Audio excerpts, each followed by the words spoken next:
off, and today we are just kicking off with new energy. We are just kicking off with some new gears. And what am I telling you? So today we'll be having a new segment, and we are calling it Tea O'Clock.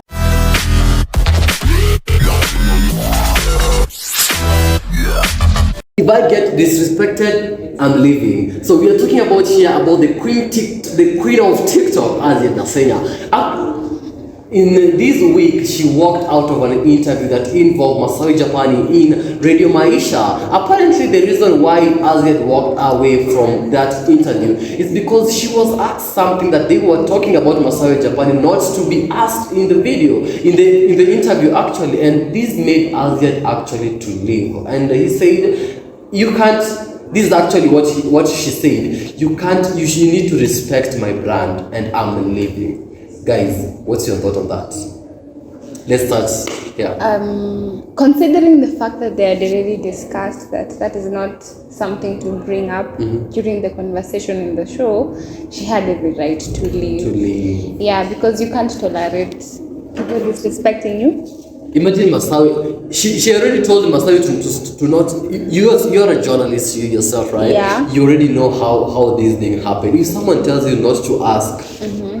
Not to ask him or her a question, will you do that? No, will you respect?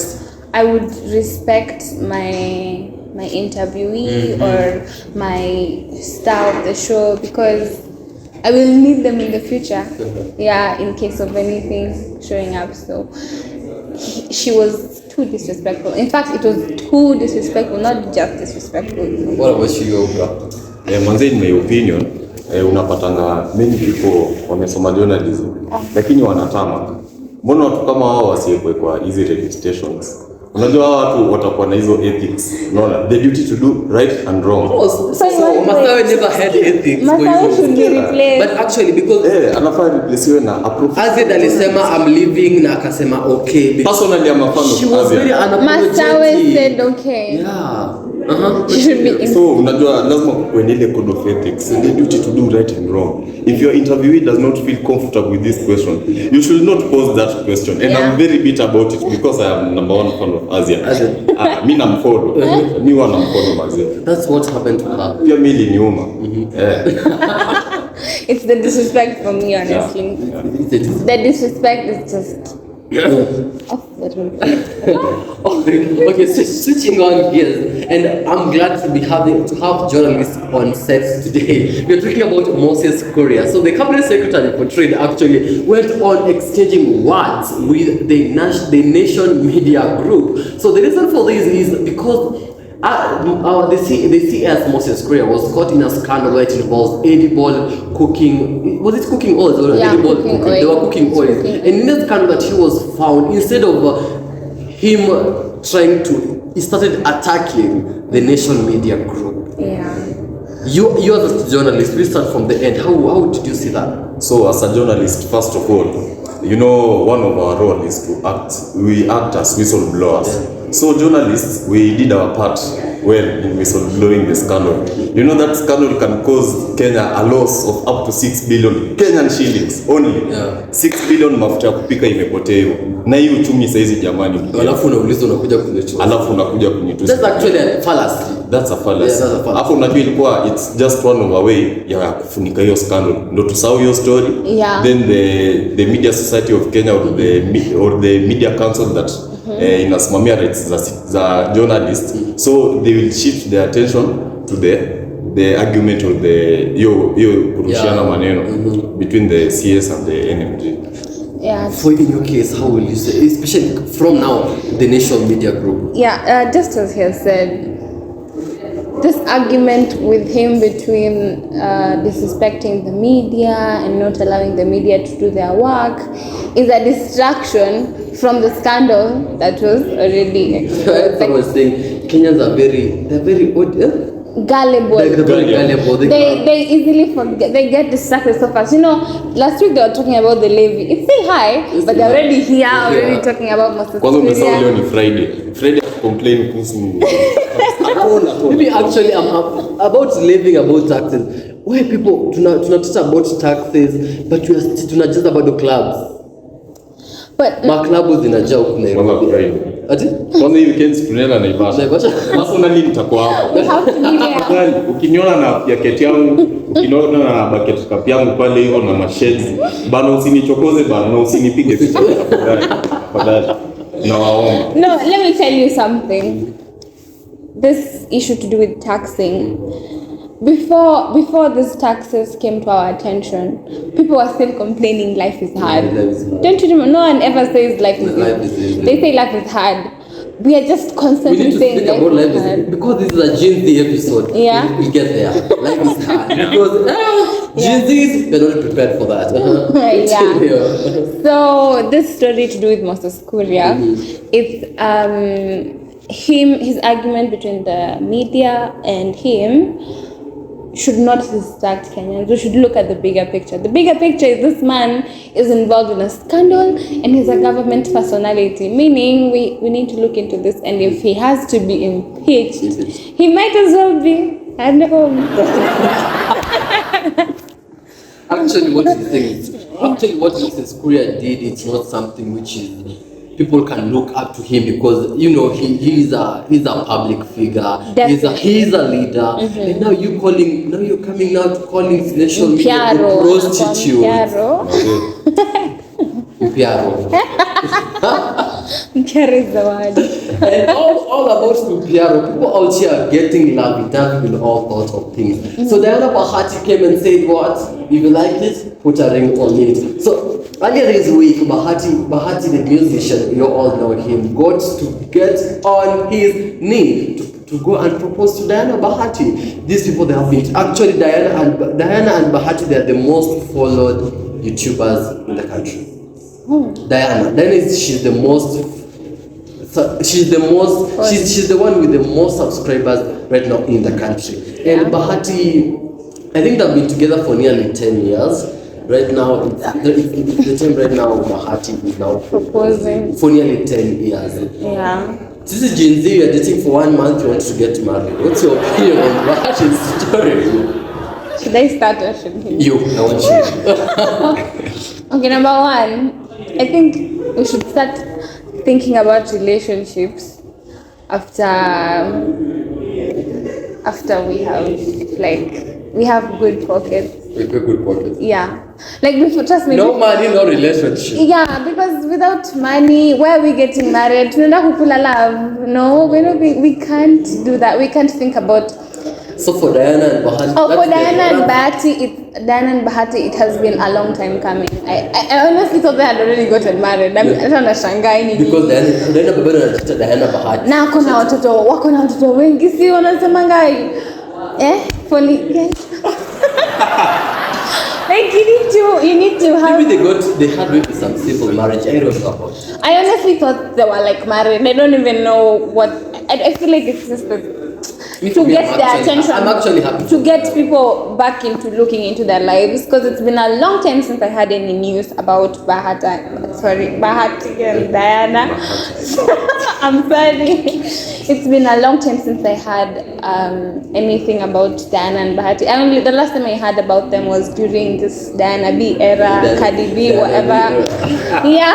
So I feel like this is just.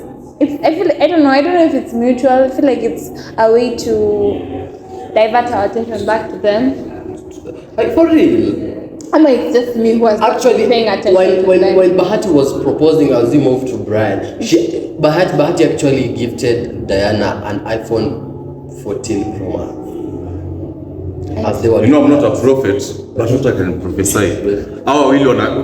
There's a big banger coming. Kuna ngoma itatolewa kati yao. Yes, exactly. Inakuanga hivi. Actually Bahati amerelease ngoma juzi na zikakuwa pulled down. After proposed, the next day aka-release a music inajiita Diana. I'm not a prophet. Actually, you can't believe Kenyan celebrities. This other girl, I've forgotten her name. But she was pregnant with Eriko Mondi. Kidogo, there's a song coming out. Like, is it cloud chasing? They're doing cloud chasing as a way of not losing relevance. They want to become relevant. Which naona pia inawaka. At least unaona nikikuwa kwa hiyo show light ama kwa hiyo that's why we are talking about them right now. That's what they wanted. Yeah, because listen, right now we are talking about them and people are listening to us. They're definitely going to check on Diana and Bahati. Before you know it, I think Bahati again and cloud chase because alirudhia ngoma, then he said kuna mtu amehack YouTube channel, of which it was very awkward. How can someone nearly 1 million subscribers, alafu someone is coming to hack your account anyhow? Hata pia Otilia shaifikisha hapo ikahakiwa ndio akarudisha. Are you sure it's hacking? Because for me, Bahati alitumia Ziki Music, allegedly alisema Ziki Music that is the one amehack YouTube yake, of which it's a lie because I've never had anything. The one mwenye alikuja kusema they need apology walikuwa wanajiita Mziki. For the Bahatis they used Ziki. Ziki Media, they have hacked their channel. I think it was a way of getting attention, of getting views of that, because actually they don't know. But they can't blame us. Kenyan celebrities like cloud chasing to remain relevant. So I honestly don't. Content ikiisha, chase clouds. Chase cloud. And we are shooting this on a Friday, and it was yesterday or today. People are going to Russia. Wait, people have started going. People are ready. Mnaniweka hapa. Leo Otile. Mimi hapa na Alikiba kwa Russia, kuna concerts leo. Alikiba. Why people not going to Russia? Mono wendi? Ama stranded. Have I said I'm not going? Have I said I'm not going? Actually, yesterday, guys, the WSR it's 2023 rally kicked off yesterday, and you know what? Our president Ruto got a chance to take a ride on those safari on those cars, and I was reading that vlog early in the morning today, and the driver was told by the presidential security drive at a 50 km/h speed. But this guy said, what? I'm going to make this president go. What you're going through, you must go it. And alimpeleka very speed. And actually, the comments from the president was actually very good. But actually, you guys, I thought you guys are going to Russia. Me, I'm going. I've not said I'm not going. Mimi naenda. Unaenda? Huoni hata sitatapaki yangu, lakini msizoom. Mimi niko ready. Unaenda na nini? Because nimeona Jalango ameweka fleet of Range Rovers.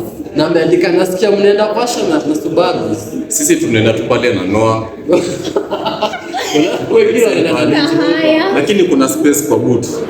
Kama mnataka kwenda mnaweza niona kama. Mnike tu 400 ya mafuta. Listen, the safari rally is not about what car you have, what you're driving. You're going to have a good time, you're going to have a good experience, and that's what matters. If Jalango has a Range Rover, good for him. If I have my tiny Vitz, good for me. If ulipanda 2NK hapo kando, good for you. Go and have fun. It's not about what you have. Me, actually, my question is, are people going to watch the rally? Yes, it is. I heard it going. Mine and Kigangi was speaking today. Like, people are ready to watch it. Mnaenda, amweza kwa hiyo vumbi, that's a lie. Watu wanaenda kwa hoteli, people are sleeping on those tents. Nilisikia ni msherati. Actually, kwani safari rally inapita usiku? It's a cocktail of events. Inapita mchana. Usiku tuna socialize, tuna interact, tutembee Naivasha, tuone vile kuna ponea huko. Exactly. Tuone flowers za Naivasha venye ziko. You know Naivasha they produce flowers. So yeah. Actually, some of you watching so this video. Mimi hata leo nimebali. God, for me, I'm not going. I didn't go. Yeah, it's not in my budget. Bwana nijifanye ama Gen Z. It's a topic to discuss. Mimi hata leo mkubwa ameniambia sijui weekend nishikilie sijui nini. Nikamwambia hata mkubwa mimi ni mgonjwa naenda nyumbani. Nimeadmitiwa Agakan. Ati anataka nishikilie Sunday na Saturday. Nikamwambia tuonane Tuesday. But wait. What about the people who can't go? Who can't afford to go? So on TikTok, no pressure. Send us straight. Tell those people who are going there should record clearly. What was I record. You guys are supposed to go and record for us. We are going to record. We'll keep you updated. Unajua mimi na postingi kila kitu. Hata mimi nitaka kuniua angalia tu status. I will record in fact.